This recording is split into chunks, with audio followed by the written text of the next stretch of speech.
Arestado ang isang drug personality sa isinagawang bypass operation ng San Pedro Police Station sa Barangay Maa, Davao City nito lamang ika-2 ng Setyembre taong kasalukuyan.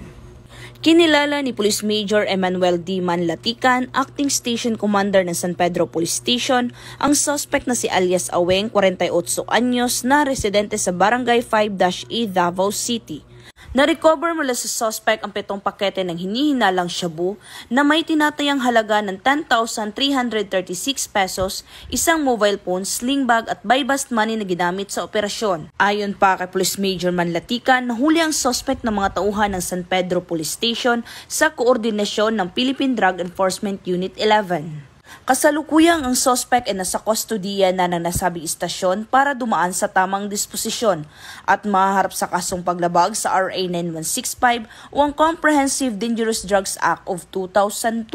Samantala, ang laban kontra kriminalidad ay patuloy na pinapaigting ng Police Regional Office 11 sa pamumuno ni Regional Director Police Brigadier General Joseph R. Arquiles upang matiyak ang napapanatiling kaayusan at kapayapaan para sa bawat Davaoenyo. Mula dito sa Police Regional Office 11, ako ang iyong PNN Correspondent, Patrolwoman Bernamie Lapus, alagad ng batas, tagataguyod ng Balitang Pulis.